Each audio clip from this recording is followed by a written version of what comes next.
এই ফোনটা কেন কিনবেন না? আজকের ভিডিও দেখলে জানতে পারবেন এই ফোনটা কি আসলে আপনার কিনা উচিত কিনা।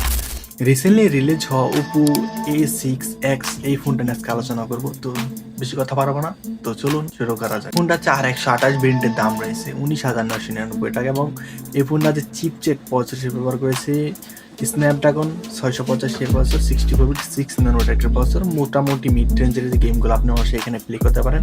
তো এই বাজেটে আসলে 19,000 টাকায় এটা তেমন আমার কম্পেয়ার করার কোনো অপশন নাই। তো মোটামুটি প্রসেসরটা ঠিকঠাকই রয়েছে এবং এই ফোনটা যে ডিসপ্লে রয়েছে IPS যা হচ্ছে 6.75 ইঞ্চি HD প্লাসের একটা ডিসপ্লে। এইখানটায় আমার কিছু কমতি লেগেছে, কেননা আসলে 19,000 টাকায় আপনি IPS ডিসপ্লেটা আসলে খুবই মানানসই না এখন এই বর্তমান 2026 সালে। তো সেখানটায় কিছু কম লেগেছে। আবার এখানে ফুল এইচডিও যদি তার দিতে পারতো সেখানটা একটু বেটার হতো। HD প্লাস একটা ডিসপ্লে এখানে খুবই বাজে কাজ করেছে, যার পিক ব্রাইটনেস রয়েছে 1125 এবং 120 হার্টে। এইখানটায় ভালো করেছে 120 হার্টে রিফ্রেশ রেট দিয়ে।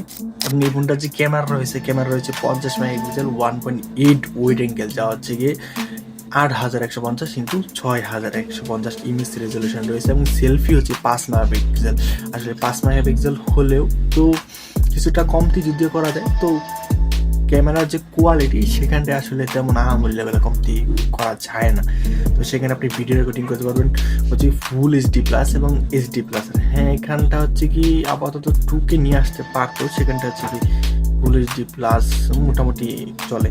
যেটা এই ফোনটার সবচেয়ে বড় হচ্ছে ব্যাটারি রয়েছে 6500 mAh এর ব্যাটারি, তার সাথে রয়েছে 25.22 ওয়াট চার্জার, মানে কুইক চার্জিং।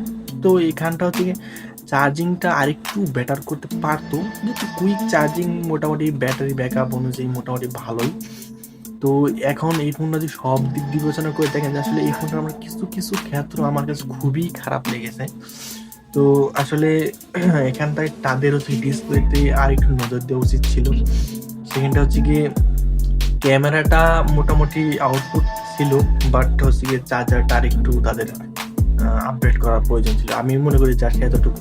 তো আসলে আপনার এই ফোনটা কেন কিনা উচিত কিংবা কেন কিনা উচিত না, সেটা হচ্ছে আপনি এই ভিডিও আসলে যে আমি কি কি আপনি এই ফোনটাতে পাচ্ছেন, কি আপনার জন্য আসলে এই ফোনটা কি ইউজফুল হবে কিনা, সেটা আসলে আমি মনে করি যে আপনি ধারণা পেয়ে গেছেন। এখন কথা